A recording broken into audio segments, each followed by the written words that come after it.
Thank you for joining us on a special show of The Media Connection.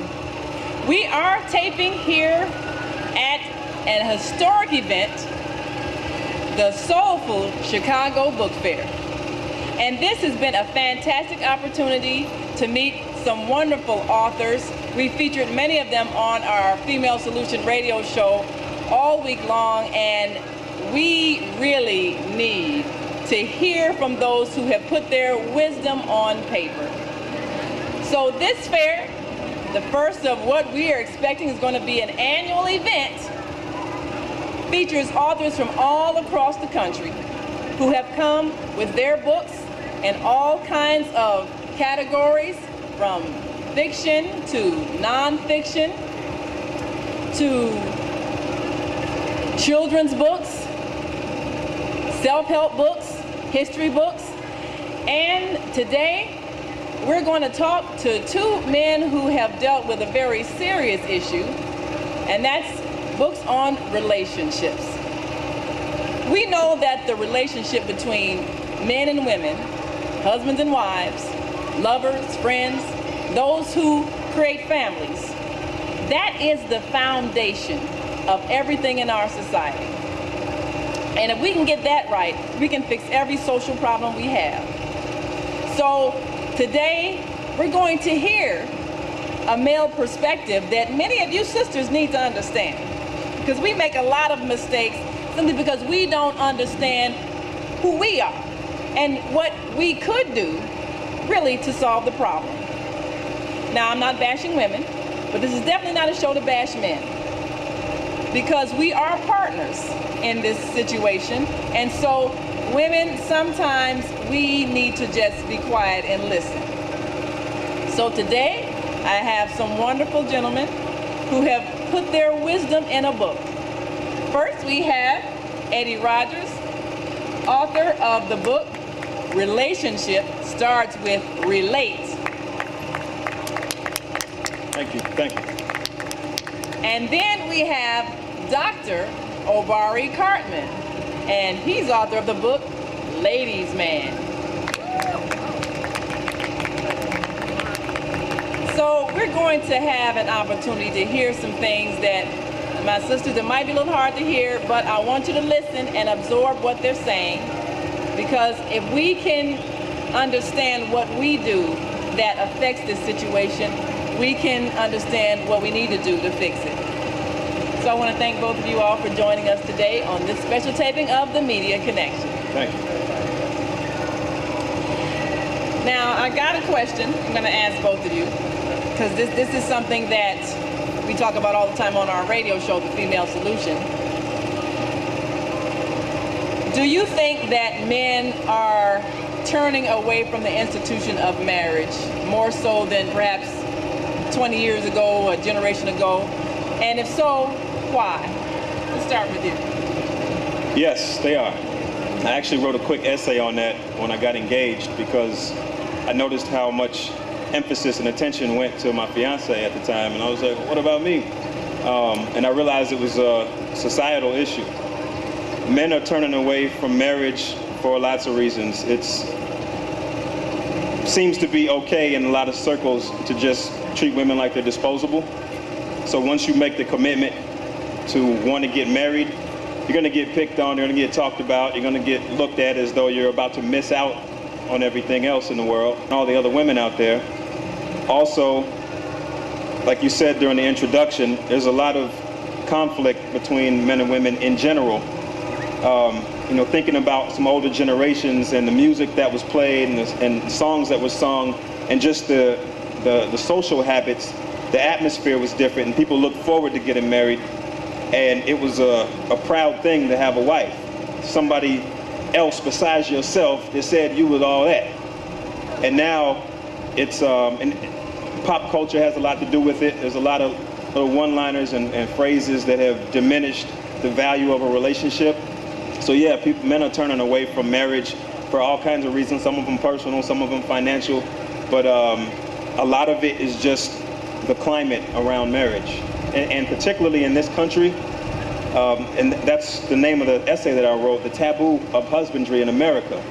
Because in other cultures, both bride and groom are celebrated and congratulated, and there's not such a sarcastic wave of criticism and things going towards the male. You know, we're in America, men are looked at like, you sure you want to do that? Whereas in other cultures, it's like, hey, I'm happy for you, I'm proud, and it's a great time, you know? It's a great thing. So what do you think about that, Dr. Cartman? And why is that? Essentially, I mean, I agree with the brother saying. I think that there has been a value shift in the importance of marriage for men, but I also think that we still carry a lot of the same old-fashioned ideas, which I don't mean old-fashioned in a bad way, but like my father was the breadwinner in the house. And so that idea that a man as a husband is supposed to take care of his family is inhibited by an increasingly more difficult system for men to be employed, to graduate from school. There's systematic things that are not preparing men to like run houses for real. We not, you know, we don't teach young people taxes. We don't teach young people how to own businesses, how to be economically savvy enough to do what the role of a husband is. And so I feel like a lot of men don't feel like they're equipped. Like we don't even know how to buy property in the same way that my father did, but didn't necessarily pass down to me in ways. And you know, my peers, we're not doing that kind of stuff no more. That kind of old-fashioned stuff. We still talk about opening doors and pulling our chairs, but we're not talking about owning property in the same way. And so I think that inhibits men's ability to feel what we got to feel in order to do the necessary steps to create the kind of structures that I think family is supposed to be about. But on a side note, you mentioned employment. I do have a book coming out on Monday called Your Career Hero, and at yourcareerhero.com is where that book can be found. So that is an issue, that is a problem. And going along with that, within the last 15, 20 years or 10, 15 years, we've seen a lot of movies and a lot of songs where women are coming out and basically pushing the man's head down in the dirt. He's already down, and now it's saying, I don't need you, by the way. I'm an independent woman. I've got a job, you know, and then because that's been a popular topic, there's more rappers and more singers and more people pushing that and congratulating them, which they should be congratulated, but at the same time, you have to realize the divide that it causes, where if a man already feels useless for his own reasons, and then the woman that he wants is saying, yeah, you're useless, and I want you to remember that, then that creates a bigger divide than there already was. You know, when I look at what you said about economics and my father, you know, again, being the breadwinner, you know, at times he worked 2 jobs when necessary. It seems like the economic condition is the very foundation of the family, and when the men were, first of all, taken out of the family with the welfare, and when they were actually discouraged from being at home because the woman could only get money if she didn't have a husband, that seemed to put that whole thing in motion. Mm-hmm. And now we've had maybe 3 generations where manhood has been undefined. If a young boy grows up in a family where he doesn't see a father, he doesn't see a father bring home a paycheck from a job, he doesn't see a father running a business, he doesn't see a father out working and then being able to provide, he doesn't know that's what a man is supposed to do. So with that happening, what do you think is the result of boys now when they think what they're supposed to do as their urges, you know, come up and they get to puberty?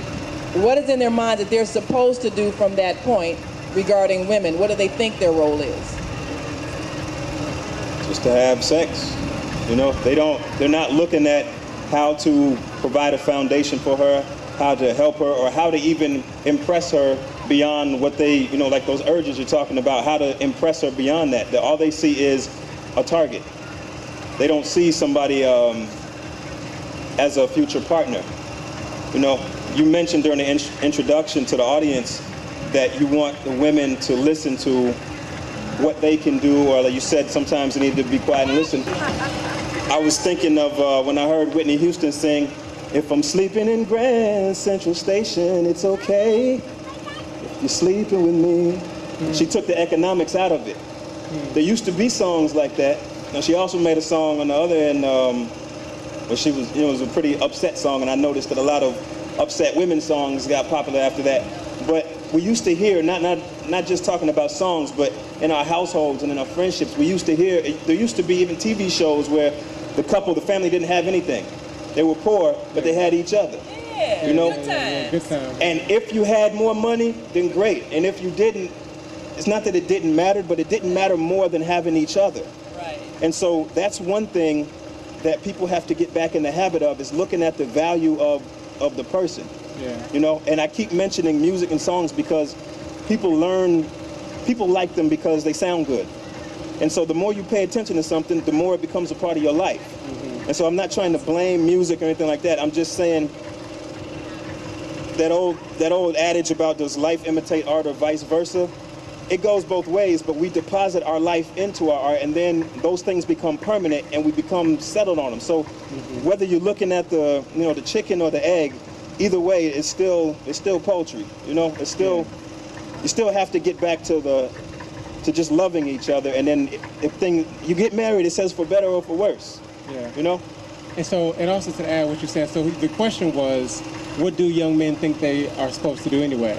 And a lot of young men do think they're just supposed to have sex, not even good sex even, just a lot of random, just to have a moment, to feel something. Mm-hmm. But I also meet a lot of young men that do care about women in their life, but they don't seem to have a lot of support. They don't have the language for it. They don't feel comfortable. They feel like they chumps or they lames, for getting their heart broke. They don't even want to take the risk to love and be vulnerable enough to have that kind of connection when it happens. And so part of that is older men's responsibility to have those kind of conversations with them, to make it okay for them to love, to care, to feel something, to get swept off your feet. And, the kind of stuff that, you talk about the music again, the music from your generation, they had, Teddy Pendergrass, and, right. They had a whole different flavor of what a man is supposed to do, and they wasn't weak about it. They wasn't, it wasn't nothing lame about it. But it was authentic, and it was connection, and it was emotive, and it was all kind of stuff. And I don't see that I don't see young men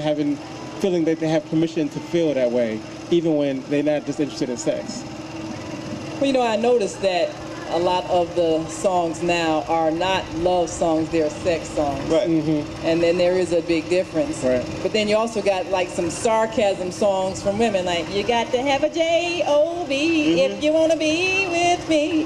Well, what does that say? I mean, in a sense, women might feel like, well, we want to make sure men understand their economic responsibilities, but that's not a love song. Right. I mean, what do you think about the reaction? Like you mentioned, women now are saying, well, I don't need a man, and that's the whole thrust now, or a strong woman, she doesn't need a man. And so it's almost like conditioning women to feel like they need to see themselves as permanently single, or even predatory themselves to imitate what men have been doing. Mm-hmm. They don't make a secret What do you think about it either.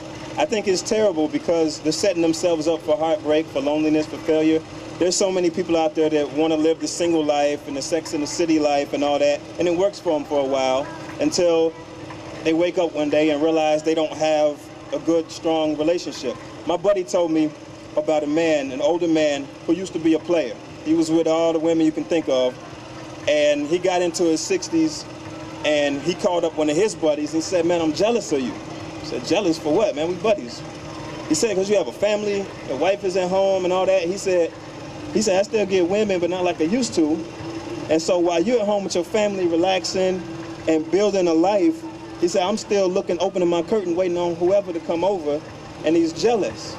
So but I think that's a good example of how I don't think it's just women wake up one day wanting to be independent and live in condos. Right. Part of that happens as a response to getting slammed over and over again by him, by the player guy. So they have that experience of trying to be in partnerships and try to be in relationships, but because the guy's not ready, because we still playing, because we still not responsible with our relationships, then the reaction to that, then, well, if I'm alone, then I must celebrate that aloneness. I must find some way to make some peace with that.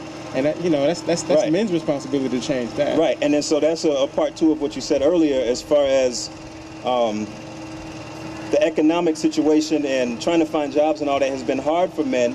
Whereas it seems that women are graduating college, they're getting scholarships, they're getting jobs, they're getting promotions, and I know that there's a lot of behind-the-scenes reasons for some of those things. So while they're celebrating, also it's hard for some men to celebrate that with the women. You know, right now my wife makes more money than I do. I don't care. You know, it doesn't bother me. I'm happy for her. She's trying to, you know, whatever she needs to do in her career, I'm there for her the same way I would be there for any one of my buddies. You know, so in my relationship book, I'm talking about the courtesies that I give to my friends. I mean, I don't mean to ignore y'all, I just keep looking at the courtesies that I give to my friends. Like, I don't try to lie from my buddies, I don't try to steal from them, I don't try to get away with anything. So why would I give those courtesies to them and not to my wife? If my buddy is getting a promotion or trying to graduate, trying to do anything, I'm gonna either help him or stay out of the way. Why would I not do the same thing for my wife? Why am I gonna treat him better than my wife? So it's easy for me because I have that moral base, but it's not easy for all men. So a man may like a woman who's got a PhD or she's high up in a company, but like Dr. Obari is saying, it may not be easy for him to express that. So whereas he may not have a problem with it, it may just not be easy for him to express. He may even have a why me? How come I don't have those same kind of accomplishments going on? So communication and being able to celebrate each other is a key factor. You know, and for women also, because you're a CEO and the man that likes you is a janitor, it doesn't make him less of a man. It gives him, you know, a different type of job.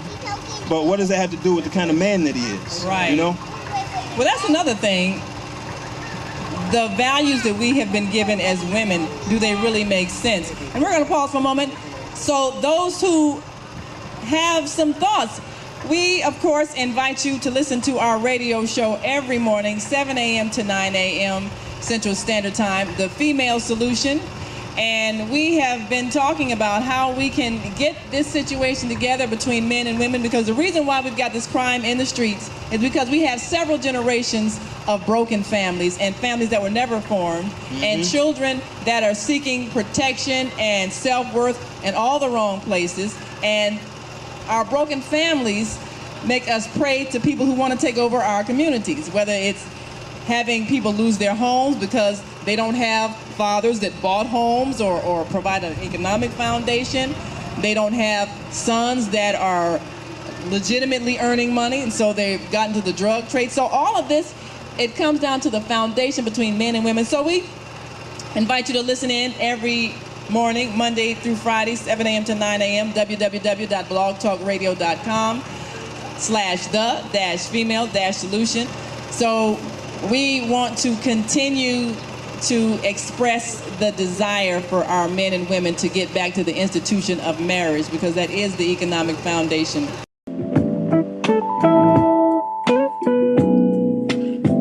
Great day, great people. You're tuned in to Asada, founder of the Soulful Chicago Book Fair and your host for the show Gathering of the Griots. Not right now, but every Tuesday morning, 7 a.m. Central Standard Time, right here at the Female Solution. Call in at 515-605-9325 and chime in to conversations with writers affiliated with the Soulful Chicago Book Fair who tell our stories from our point of view for our benefit. We look forward to connecting. Peace. We have Eddie Rogers here with Relationship, starts with Relate, and Dr. Obari Cartman with Ladies Man. And of course, if you are a lady, you probably want to understand a little more about how the man in your life thinks and what you might be doing as a woman that could be driving him away.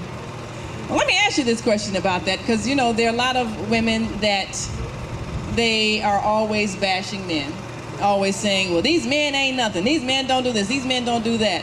But what is the one thing that you would say women do that you find aggravating and repulsive that would push you away from even wanting a relationship with a woman?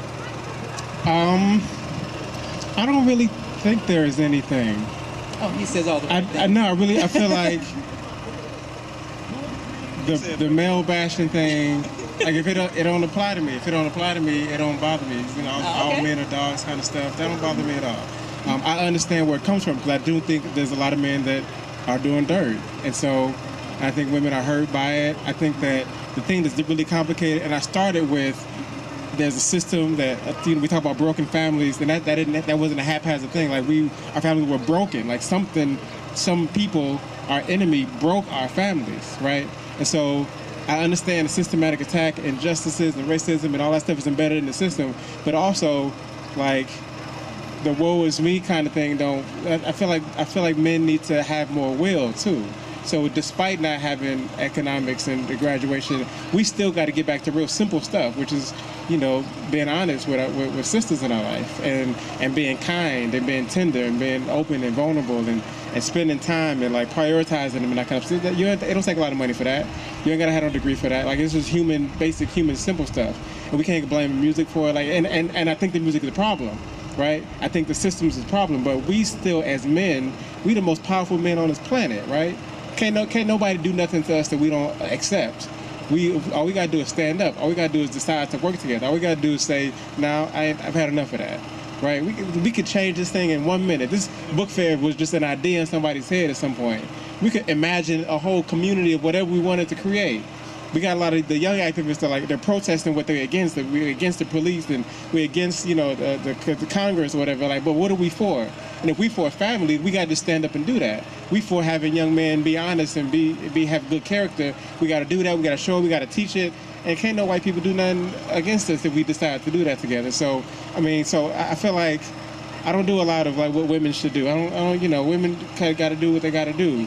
But we got to do what we got to do first. Priority. Men need to have conversations with men about what it means to be right, to do right, to have character, to have discipline. And when we do that, everything else will fall into place. And the women will stop complaining about us being dogs when we stop being dogs. They stop, and we stop, teaching our brothers and our cousins. We stop allowing this kind of stuff to happen. Then, we would distinguish ourselves, and then you won't hear it no more. But if we're not doing the work, then we're going to keep hearing the chatter about it. All right. Fantastic. All right. Well, your last thoughts? Perhaps a word of advice or reflection for women? Reflection for women. Just know what you're getting involved, who you're getting involved with. Real quick, if you're a CEO and your man is a janitor, or the man that likes you is a janitor, so what? You're a CEO at work, not at home or after work. You're not at work when you're dealing with this man unless he's a janitor at your job. So if you have a great job and somebody is not on your level in that way, that stops when you clock out. Remember that. But know who you're getting involved with the same way that you take the time to know what you're getting. People I keep saying this, but people go to restaurants and they spend all this time knowing what they're getting involved with before they order. But they don't get that serious and have that much concentration on who they're getting involved with. Before you get a credit card, you want to know the interest rate, or go buy a car. You want to know the mileage, the car note, the insurance. Can I really handle this? Do I need this? People take that stuff because they don't want to end up in a worst case scenario. But they don't do that same amount of research or have that same amount of patience when it comes to who they're getting involved with. And a person can do you way more harm than a car note every month or ordering the wrong food. Those are temporary situations of things that can be fixed. But people can break your heart, make you sick, make you sad, make you suffer. And that's why the subtitle of my book is Ending Suffering in Relationships. 90% of the problems, and I'm making that up, in the world are preventable. Sounds good. No, I like it. All right. 90% of the problems in the world are preventable, including problems in relationships, if you know what you're getting involved with. And if you're honest, that's the thing. If you're honest and let somebody else know what they're getting involved with, then that reduces the chances of suffering for both of you. That makes sense. All right. Well, can we get a hand for our authors? Thank you very much for having us. And can you both give us where we can get your books, your website, online? I'm online, website, drobaricartman.com, drobaricartman.com. All right. If you go to booktalktour.com, you'll see this book and two others that I wrote, including the Career Hero book that's coming out on Monday, July 18th. All right. Well, thank you so much. And we appreciate all of you for joining us here at the Soulful Chicago Book Fair. I'm Naima Latif, author of The Female Solution, and you need to tune in and hear us every Monday through Friday, 7 a.m. to 9 a.m. at www.blogtalkradio.com/the-female-solution. Until next time, we'll see you then on the Media Connection. Thank you.